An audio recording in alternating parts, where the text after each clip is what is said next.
El deporte no está exento de ámbitos de discriminación y violencia de distintos tipos. Pensamos el deporte desde una perspectiva de derechos, desde la inclusión, desde la no discriminación y deconstruyendo estereotipos. Para esto voy a invitar y voy a anunciar quién va a estar moderando la mesa, que no es nada más ni nada menos que la directora ejecutiva de la Fundación de la CAT, Ayelén Tomasini. Un fuerte aplauso para ella. Y quienes la van a estar acompañando, este gran panel de invitados que van a conversar sobre los nuevos desafíos para construir un deporte en equidad. Tenemos, por un lado, a Caio Varela, magíster en Derechos Humanos y Democracia en América Latina, dirigente deportivo, fundador del primer club de rugby de diversidad sexual de América Latina, Ciervos Pampa.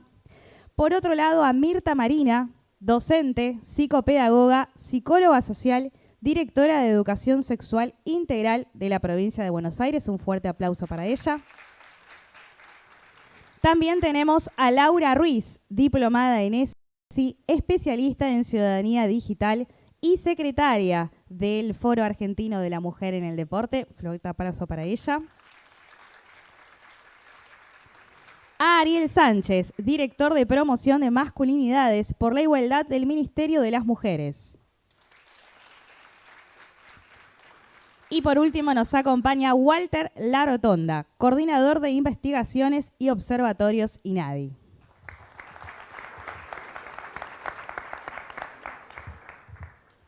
Buenos días a todos y a todas. Gracias por estar acompañándonos. Es realmente una alegría y un placer ver tantos participantes interesados y esperamos que en este primer panel podamos aterrizar los nuevos desafíos para construir el deporte en equidad y con la presencia de quienes nos honra. A Mirta le queremos preguntar desde su función, donde ya hemos... De hecho, en la presentación ya se introdujo la importancia de la ESI, donde estamos convencidos que la ESI tiene que ser una política pública y debería también estar en las instituciones deportivas. Si a esto usted lo ve posible, ¿en cuánto tiempo podemos acceder a esta radicación de ESI en las instituciones deportivas? Y también cómo nos ve como sociedad para llegar a esta equidad y asegurar que todas las personas puedan tener estos derechos. Pero empezamos por la ESI en las instituciones deportivas. Bienvenida, Mirta. Gracias, muchas gracias. Bueno, primero que nada, buenos días a todas, a todos, a todes. No sé cómo se llevan con el lenguaje inclusivo, pero yo lo uso, no para mal de ninguno, sino para bien de todos, como diría el Martín Fierro si hablase con lenguaje inclusivo. Bueno, en realidad la ESI ha sido reconocida como una de las políticas públicas que más tiene que ver, ha sido reconocida, digo, por las organizaciones sociales, por los gremios docentes, por las y los estudiantes, como la política pública que tiene mayores posibilidades de cambiar las cosas desde cambiar la cabeza de las personas, lo que decía Estela. A veces no nos alcanza con las leyes, o las leyes que fueron muy discutidas en su momento, como la ley de matrimonio igualitario, si lo recuerdan, que llevó el debate a la mesa familiar, a la escuela, a la oficina, o la ley de interrupción voluntaria del embarazo, que fueron leyes que se discutieron mucho, generaron un proceso de empezar a cambiar las cosas. Pero después la ESI tiene mucho que ver. ¿Y por qué tiene mucho que ver? Porque se da en la escuela, porque a la escuela van, por suerte, en nuestro país, a la escuela van muchos niños, niñas, niñas, adolescentes, y entonces, además, lo que ahí aprenden incide también sobre las familias. Ahora, esa es la ESI de la escuela, pero desde su nacimiento que pensamos en una ESI comunitaria. Una ESI comunitaria que es una ESI que puede tener un lugar para hablar de todos los temas a los cuales se dedica, en cualquier institución donde se junten niñeces y juventudes, y personas adultas también, porque la ESI también es para aquellas personas que hacen su educación para adultos de grandes porque perdieron o porque se les negó el derecho a la educación cuando tenían que estar. Entonces, en este sentido, a mí me parece que el vínculo entre la ESI y el deporte es totalmente posible, siempre y cuando la ESI interpele al deporte en aquellas cuestiones en las que debe ser interpelado, que algo se habló un poco acá, ¿no? La idea de que la ESI y la educación física se llevan muy bien tiene que ver con esto de pensar, bueno, el deporte, por ejemplo, tiene que ver con la corporalidad de las personas, tiene que ver con el disfrute también, tiene que ver con la posibilidad de movimiento fuera del espacio de las aulas. Ahora, si realmente la ESI, con toda su voluntad transformadora, no interpela algunas cuestiones que el deporte también trae por tradición, tradiciones que deben ser revisadas, que deben ser desandadas, que tienen que ver con promover determinado tipo de cuerpos, que tienen que ver con promover masculinidades y femineidades, ¿no? Maneras de ser varón y maneras de ser mujer, durante años se han enseñado en la escuela a través de la educación física. En la provincia de Buenos Aires, hoy por suerte, no hoy, hace ya más de 10 años tenemos la educación física mixta. Somos una de las pocas provincias que lo tienen y todavía cuesta aplicarlo, sobre todo en el nivel secundario. En el nivel primario está un poco más naturalizado. Pero bueno, la ESI y el deporte se llevan bien en la medida en que la ESI pueda interpelar estas prácticas, servir para promover un deporte que no solo sea menos binario, un deporte que además no sea capacitista, o sea, un deporte que dé espacio a las personas con discapacidad, un deporte que no discrimine por edad y que tenga propuesta para todas las personas. Bueno, todas las diferencias entre las personas que son diferencias y después se pueden convertir en desigualdades, ¿no? Eso es un concepto que ahora se maneja mucho, que es la interseccionalidad. Estela dijo algo: si sos mujer y tenés alguna discapacidad, y bueno, te va a ir un poco peor que si sos mujer y no la tenés. Y la clase social también se introduce ahí. Y la identidad de género de las personas también se introduce ahí. Entonces, desde la dirección de ESI de la provincia de Buenos Aires estamos muy comprometidos con esta ESI comunitaria que incluiría las instituciones deportivas, que incluye a otras instituciones como por ejemplo Scouts, el movimiento Scout, que estamos trabajando en la preparación, en la capacitación de sus dirigentes, la intención de que aquellas cuestiones vinculadas a el respeto por la diversidad, la valoración positiva por la diversidad de todas las personas, independientemente de su orientación sexual, de su identidad de género, de su edad, de si son personas con discapacidad o no, de su etnia, es un tema que la ESI trabaja. La posibilidad de intervenir en las violencias, previniendo las violencias basadas en género. Las violencias basadas en género no entendida solo como la violencia de varones hacia mujeres, sino más bien entendida como la violencia de las masculinidades hegemónicas hacia todas las otras expresiones de género y a las diversidades de género que tenemos en nuestro país.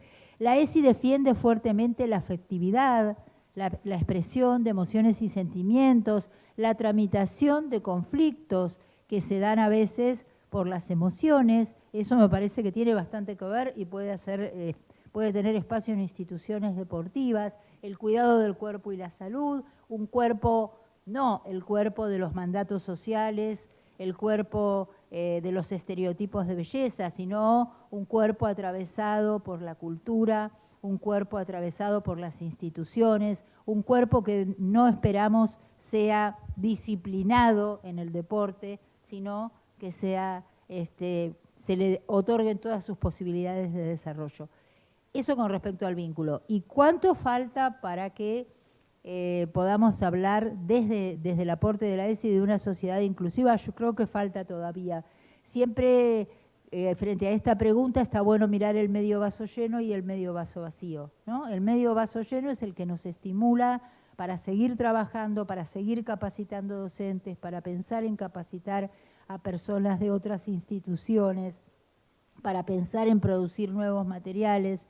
Y el medio vaso vacío, que es aquello que todavía no hemos logrado, nos estimula permanentemente, nos interpela para que como personas que estamos en la función pública podamos sacar nuestra mejor versión, ¿no? Así que bueno, más o menos eso para...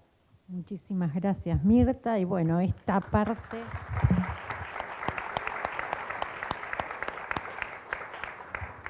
del vacío medio lleno es lo que sigue dando razón de ser para seguir motivando y prestando atención a políticas públicas que aterricen en una ESI comunitaria.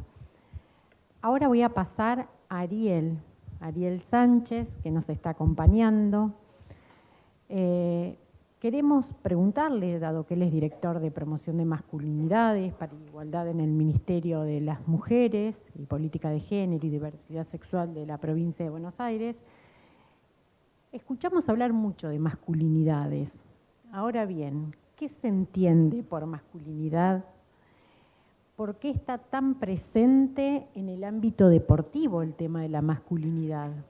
Si nos podés dar una reflexión donde todos entendamos a qué nos estamos refiriendo y cómo también es una construcción de la masculinidad acorde a o para evitar situaciones de patriarcado.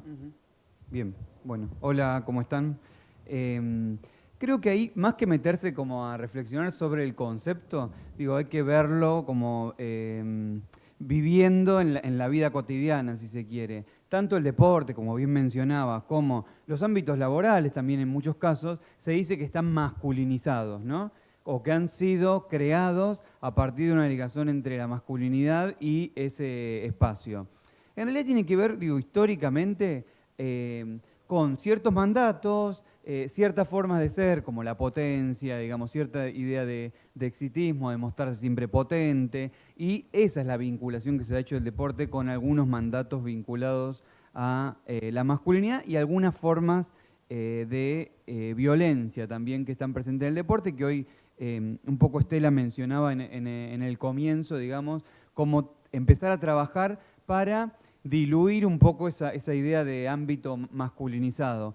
En realidad hablaban ahí varios en el comienzo, o mismo lo que mencionaba Mirta recién, esta idea de qué expectativas se tiene sobre los varones y sobre las mujeres en términos binarios, fundamentalmente, y cómo a los varones se los educa de niños para, digo, una vinculación con el físico, digamos, y con su cuerpo, más expansiva, digamos, más de desarrollo, si se quiere, hacia los otros, y también cómo eso está muy vinculado al deporte. Quizás en la educación de las niñas o una educación más feminizada, digo, quizás el deporte no aparece ahí como un mandato, si se quiere, ¿no? En cambio, más allá de que las pibas terminan, o lo que decía Estela, ¿no? Terminan demandando y terminan corriendo la discusión porque terminan participando, ya sea en el fútbol, digamos, que es un deporte bastante masculinizado, con una historia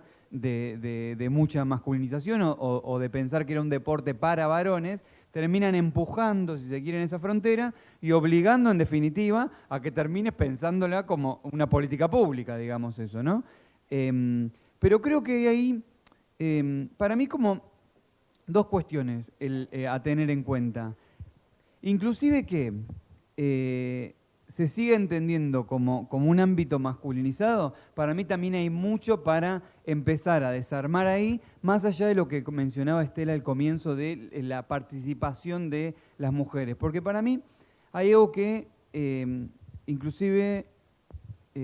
excede, digamos, solamente a participar o no las mujeres, sino que en la propia práctica, digamos, qué tipo de varones se busca o se piensa para practicar, digamos, ciertos deportes. ¿Qué se espera de un varón que practica un deporte? ¿Qué se espera de un cuerpo, digamos, si se quiere, que sea exitoso en el ámbito deportivo? No solo en términos físicos, ¿no? O de fisonomía, sino en términos de qué tiene que ganar, qué no tiene que ganar, cómo mostrar la fortaleza, cómo es la relación con el rival, cómo se piensa la competitividad a partir de la humillación y la vulneración del otro. Esos son mandatos vinculados a la masculinidad, que no solo niegan la participación, como Mirta mencionaba, de mujeres y de otras identidades sexuales y de género, invisibilizando, si se quiere, a gays, lesbianas, travestis, trans, y viéndolo simplemente como un problema cuando se las quiere incluir, digamos, en el deporte. ¿Cómo hago para meter esto, digamos, ese como el enunciado, que aparece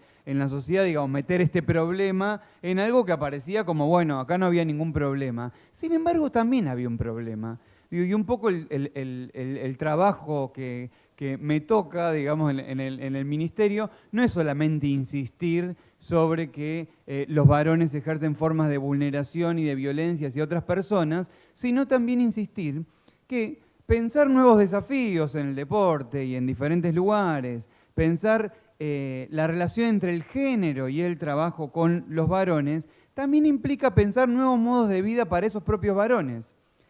Los tránsitos, las trayectorias deportivas de muchos varones por clubes, a veces no están dispuestos esos recorridos, esos escenarios, para que piensen algo de su emocionalidad, por ejemplo, en esas trayectorias. ¿Qué les está pasando?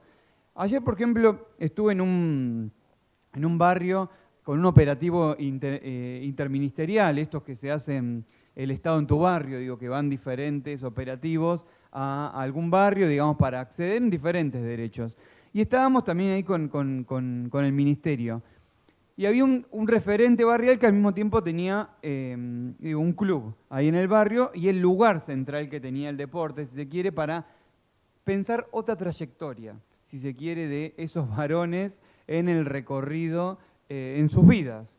Trayectorias que muchas veces terminaban con consumo problemático, con formas de violencia, con peleas entre ellos, muchos de esos pibes también presos muchas veces o asesinados, digamos, en conflictos barriales. Él cómo pensaba, sin siquiera, sin tener una trayectoria sobre masculinidad, haber estudiado, haber pensado, el deporte en algún punto, cómo estaba pensando como otra salida para esos pibes, digamos, para que piensen otras trayectorias. Yo ahí le acercaba justamente cómo todo eso que él mencionaba y esas vidas truncas de esos pibes, que ya sea por consumo problemático, por estas peleas o porque se terminaban matando, si las pensábamos de la perspectiva de género, en algún punto podíamos pensar cómo los mandatos de masculinidad, esto que estamos intentando como definir, tenían que ver con eso. ¿Qué había de esos pibes de que la única resolución de sus vidas, para resolver conflictos en sus vidas, sea la violencia, sea el ejercicio de violencia hacia otros?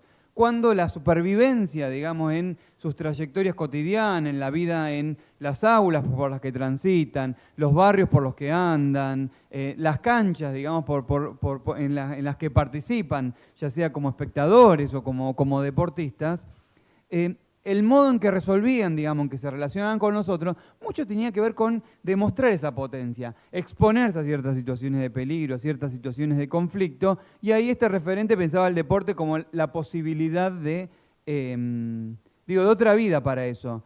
Bueno, ahí tenemos una ligazón profunda, pensar la perspectiva de género y el deporte, porque cuando pensamos otras formas de armar el deporte y un deporte como más inclusivo, si empezamos a leer desde la perspectiva de género y las trayectorias de muchos de esos varones, podemos empezar a entender que el deporte también puede ser un lugar de cuidado y no solo de exposición a ciertos mandatos de potencia, humillación del otro. Y ahí capaz que ni siquiera hay que nombrarlo como masculinidad, porque a veces a los varones cuando los convocás a hablar de género o de masculinidad, dicen, bueno, pero ¿qué tiene que ver eso? Sino que los puedo convocar a hablar de un deporte y de cuidado.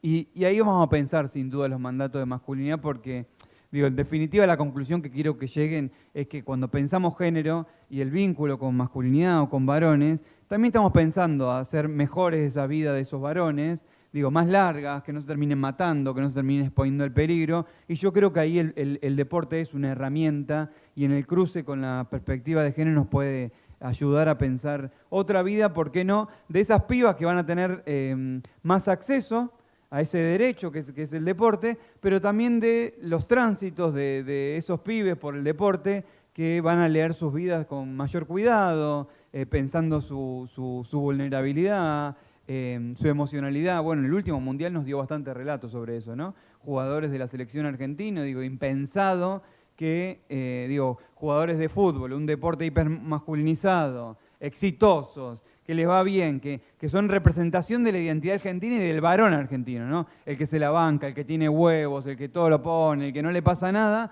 exponiendo, ahí, no solo, los cuidados hacia su familia, sino cuidados hacia sí mismo. Inclusive el que más expuso como esta idea de el que se la banca toda, agradeciéndole a su psicóloga, ¿no? Y al cuidado de su salud mental, estoy hablando del Dibu, ¿no? Pero como en esta paradoja de soy el que más se la banca, pero sin embargo esta posibilidad de habitar, esos lugares como, bueno, yo también necesito cuidado, estoy atravesado por miedos, por inquietudes, y creo que eso no solo va a abrir las puertas a que más pibas participen del deporte, otras identidades de género y sexuales, sino que también el tránsito de esos pibes por el deporte sea mucho mejor, más igualitario y seguramente más duradero. Así que bueno, gracias.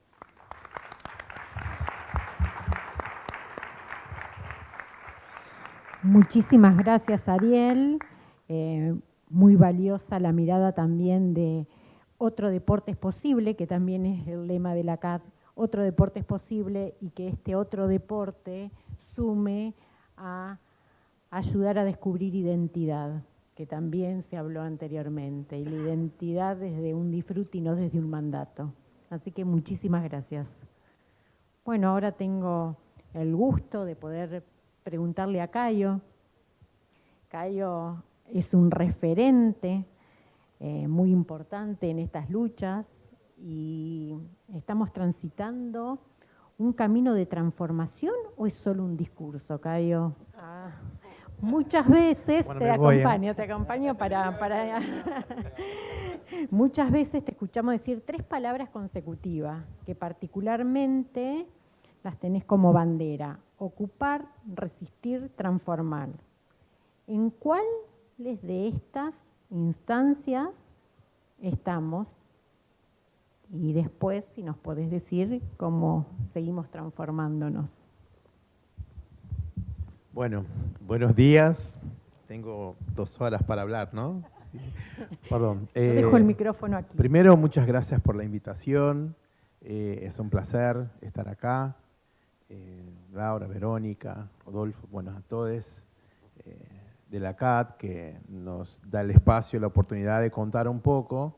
Y cuando yo hablo en nosotros es porque en realidad representa un espacio, Servos Pampas Rugby Club, un espacio donde nosotros construimos colectivamente los debates. Justamente tenemos una escuela de formación en derechos humanos como parte de la formación de nuestros jugadores, que es el espacio donde reflexionamos sobre el deporte, efectivamente.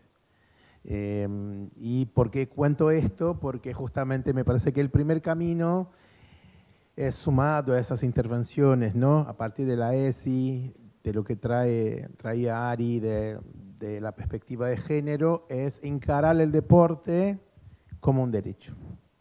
Entender que el deporte es un derecho humano. Cuando nosotros hablamos de esto, estamos diciendo que no queremos aceptar más la perspectiva del deporte como un privilegio. Porque el privilegio justamente responde a una lógica hetero-cis patriarcal, una lógica hetero-cis normada. ¿Qué quiero decir cuando digo esto? Que está pensado para determinadas personas, personas que son hetero, personas que tienen identidad cis, personas que están normadas en una lógica donde el deporte, por ejemplo, está separado, está en esta escalera, ¿no? Primero el deporte, y ahí cerramos los ojos. ¿Qué pensamos en deporte? ¿Cuál es la imagen que les viene? ¿Alguien me podría contar cuál es la imagen que viene cuando cerrás el ojo y decís deporte? ¿Ah? ¿Qué más? ¿De qué? ¿Quién está jugando?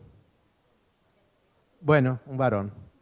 Esto cuando hablamos que es una perspectiva del deporte. El deporte es el varón. Después pensamos en el deporte femenino. Y después pensamos quizás en la posibilidad de pensar un deporte que estén LGBTs jugando. Pero que no digan todos, ¿ok? Te garantizamos, pero tranqui. Vamos de a poco, ¿no? Me parece que ahí es donde nosotros tenemos que pensar y es por eso que en Siervos construimos esos conceptos de ocupar, resistir y transformar, que es justamente pensar que nosotros, al menos, no pensamos desde una perspectiva inclusiva. Para nosotros la inclusión establece una relación de poder entre aquellos que incluyen y aquellos que son incluidos. El que incluye establece cómo, dónde, cuándo, hasta dónde.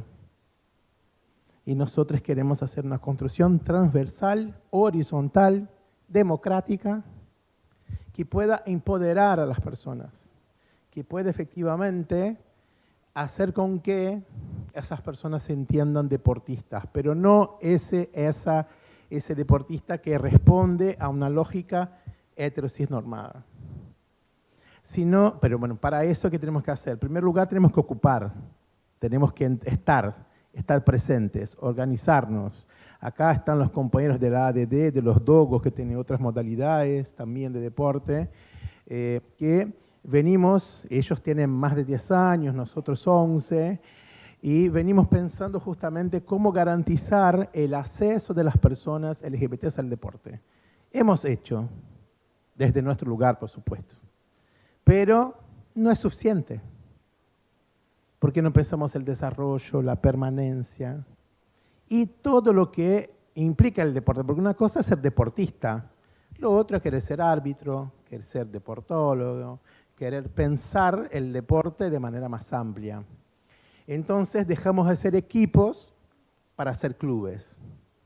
Pasamos a ser clubes. Somos personalidades jurídicas. Ocupamos otros espacios.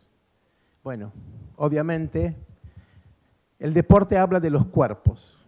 Nosotros literalmente ponemos el cuerpo para la militancia y para la garantía del derecho al deporte para todos.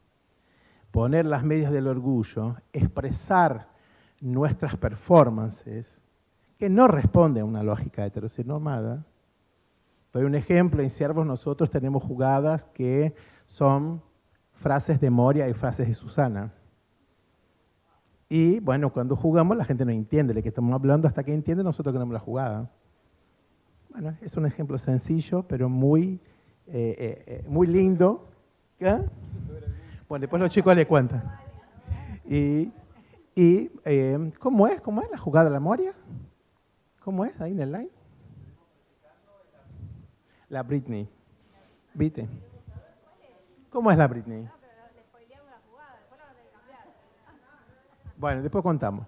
Ahí en el café. Hablamos en el café. Pero bueno, ok, vengan a jugar en Siervos Pampas también. Bueno, entonces, pero para no perder el hilo, el primer paso fue ocupar.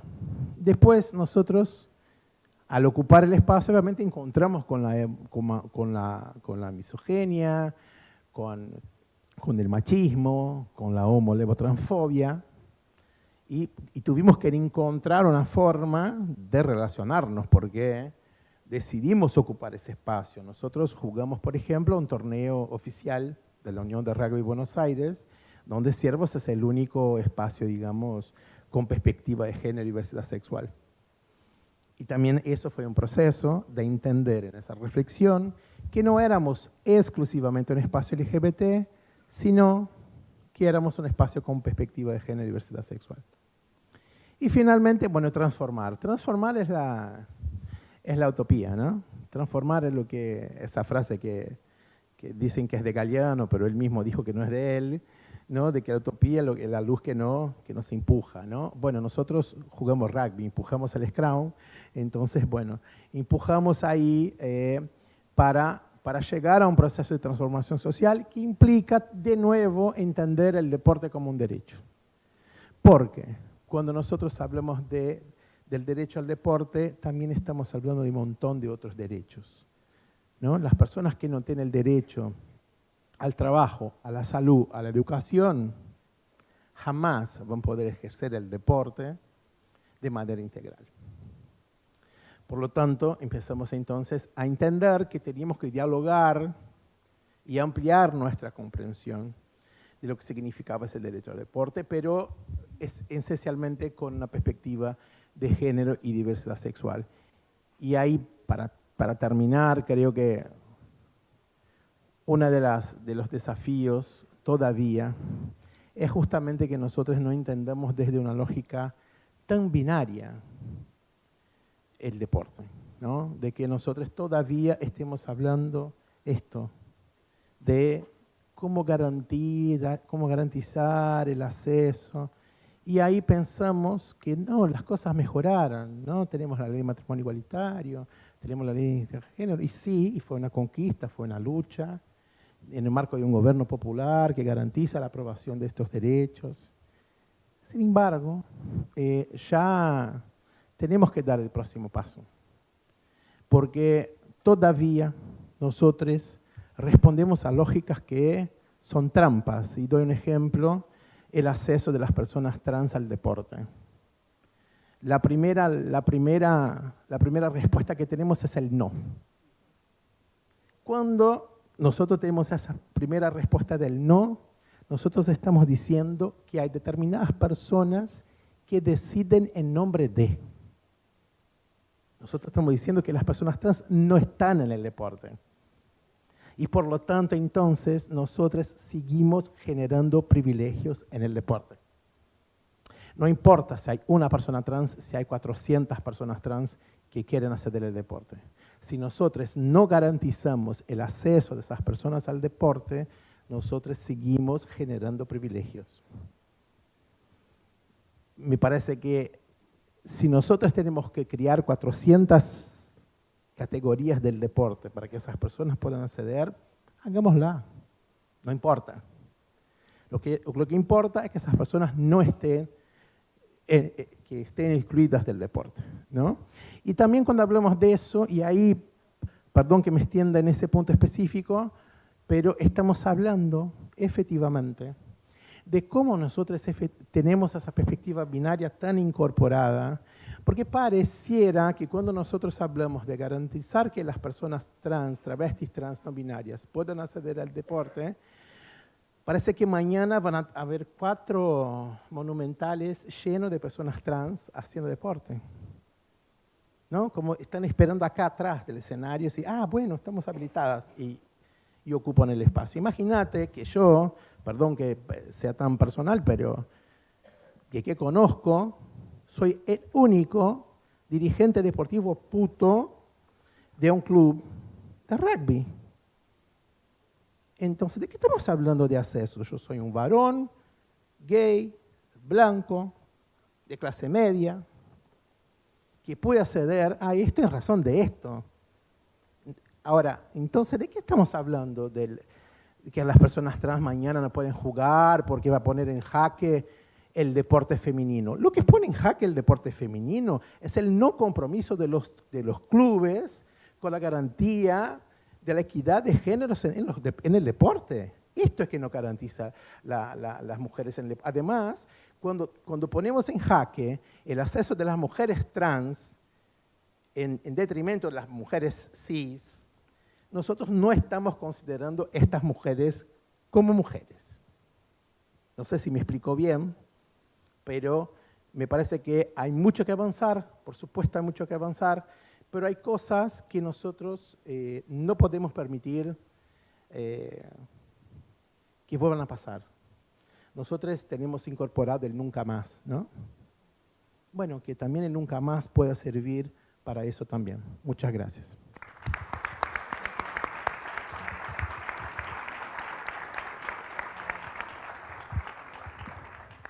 Cayo, muchísimas gracias. Aquí nos dejas un mensaje muy claro sobre poder distinguir el privilegio de la equidad. Y sin duda tu tarea es una tarea de equidad. Muchísimas gracias. Ahora le vamos a dar la palabra a Walter. Walter está comprometido desde su rol en INADI y desde ahí queremos que nos cuentes cuáles políticas públicas en estos momentos tenés con una perspectiva y una profundidad de equidad, y desde el observatorio, en qué lugares, cómo, que nos cuentes y nos des a conocer ese trabajo. Buenos días a todas, a todos. Gracias Rodolfo, Verónica, por la invitación. En primer lugar, traeré un saludo de nuestra máxima autoridad, la interventora doctora Greta Pena. Y como bien vos decís, dentro de las áreas de competencia de la coordinación que circunstancialmente me toca conducir, tenemos el Observatorio de la Discriminación en el Deporte.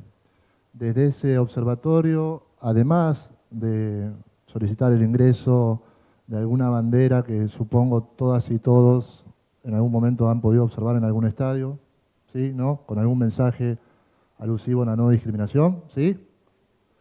Bueno, estamos acompañando a los clubes a que incorporen con asesoramiento técnico distintas áreas de género y también algo que está muy en vilo hoy día, que son los protocolos frente a algún acontecimiento de violencia de género o de discriminación en la vida institucional. En ese sentido, estamos llevando a cabo una campaña federal por un deporte libre de discriminación. Venimos de firmar convenios en el norte, en Misiones, con Crucero, después fuimos a San Juan, firmamos con San Martín, firmamos con Desamparados, fuimos a Mar del Plata, firmamos con Aldo Civi y con Alvarado, juntos. La idea es unir distintas autoridades de distintos clubes o de distintas federaciones, por eso festejamos que acá estemos de alguna manera distintos actores del mundo del deporte, y hace un rato veníamos hablando y haciendo mucho hincapié al deporte simplemente en su dimensión de jugador. Cayo, habías expresado en tu expresión las distintas dimensiones que tiene y los distintos actores, jugadores, dirigentes, cuerpo técnico, comunidad periodística. En ese sentido, nuestro compromiso, si bien leo el título que dice Nuevos desafíos para construir un deporte en equidad, le comentaba a Rodolfo antes de ingresar, que festejamos ese lema, ese título, pero también le agregamos nuevos compromisos para el cumplimiento de viejos desafíos. Esto es también, los que militamos una causa, sabemos que una causa es incluso más eterna que la vida humana. Entonces sabemos muy bien que son postas. En este sentido, la posta que nos toca en este momento histórico, en el que se están cumpliendo 40 años de la democracia, 28 tiene el INADI y 15 tiene el Observatorio de la Discriminación en el Deporte del INADI. Importante también que a principio del año firmamos con la Unión Argentina de Rugby un primer compromiso. Nunca antes el Instituto había firmado un convenio y ayer cerramos un ciclo de capacitaciones para poder de alguna manera ir hacia donde se encuentran esos focos de desigualdad que impiden que un deporte sea igualitario, en equidad e inclusivo.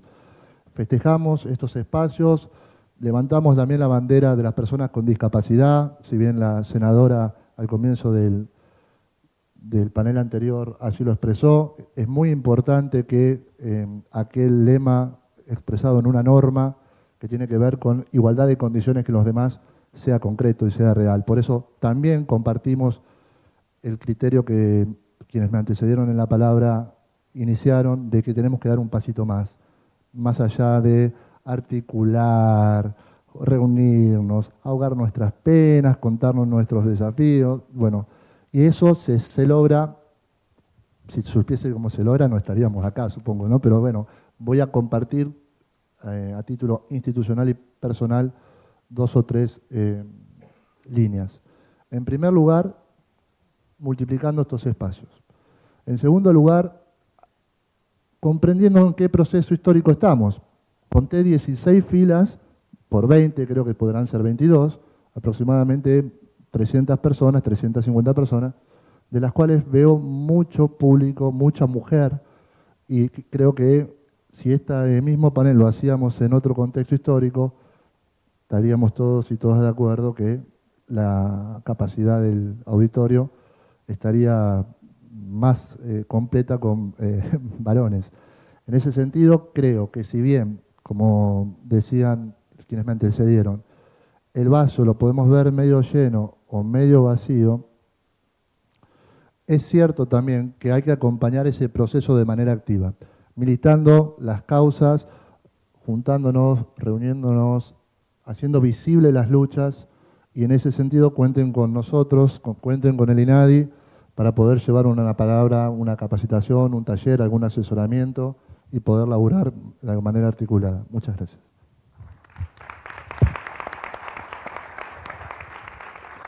Muchas gracias, Walter. Y ahora le doy la palabra a Laura. Laura, además, integra FAMUD. Esto es sumamente importante para nosotros que nos puedas estar acompañando. Y bueno, desde tu lugar y tu experiencia, ¿cómo ves esto que hemos estado hablando y que nos puedas compartir en unos minutos? Bueno, buenos días, saludo también.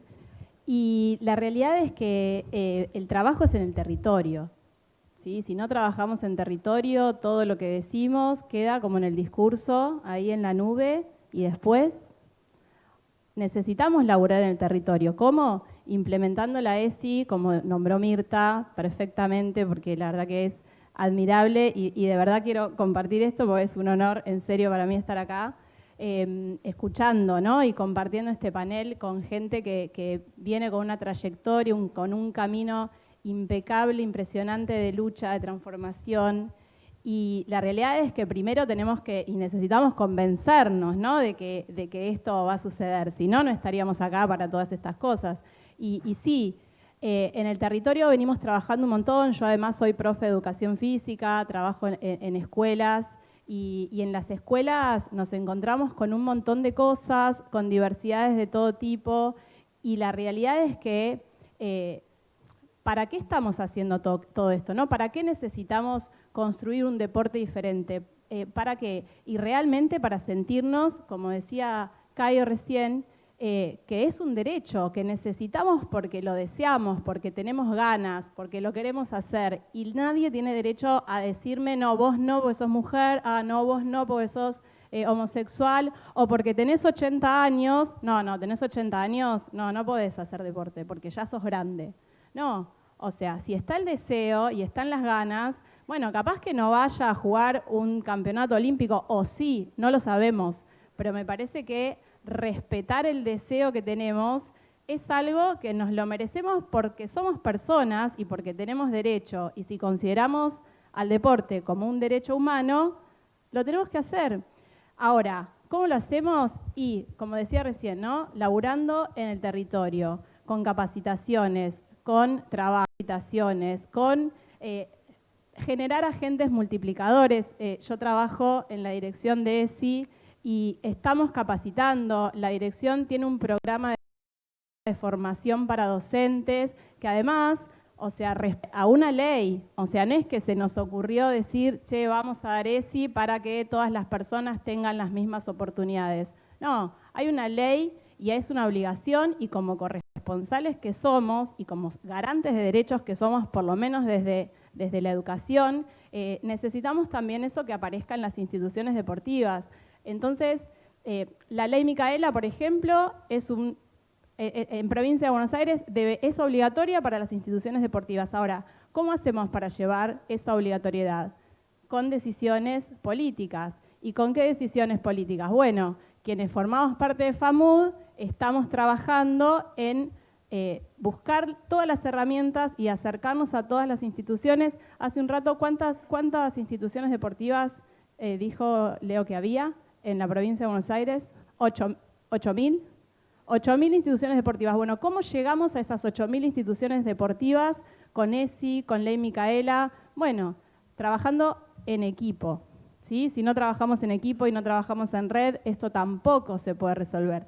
con confianza. Bueno, empecemos por lo menos a abrir el camino y para allanar y para que, aunque sea quienes vienen atrás nuestro, tengan esa posibilidad y tengan otras luchas. Bueno, sigamos conquistando estos espacios, sigamos laburando en los territorios y muchas gracias. No sé si hay alguna pregunta. No, preguntas no hacemos. Yo siempre me mando a hacer cosas diferentes. Nos encantaría, pero estamos fuera de tiempo. No, y una cosa más, porque no puedo dejar de nombrar también en el otro espacio donde trabajo un montón, que es el espacio digital. Repensemos también y reflexionemos nuestras prácticas en los espacios digitales, ¿no? ¿Qué deportes vemos? ¿Qué cosas vemos? ¿Qué acciones tenemos? ¿Qué cosas replicamos? Entonces, también tengamos una responsabilidad ahí, porque bueno, es un espacio que nos interpela, es un espacio que convive todo el tiempo, entonces también que forme parte de nuestra vida y de nuestra trayectoria. Ahora sí, muchas gracias. Muchísimas gracias, Laura, porque toda esta experiencia vos la podés trasladar desde la Secretaría General de FAMUD y eso desde la CAD es muy valorado. Pedimos las disculpas porque venimos con un retraso de tiempo, pero queremos aplaudir a este panel y dar paso al siguiente. Muchísimas gracias.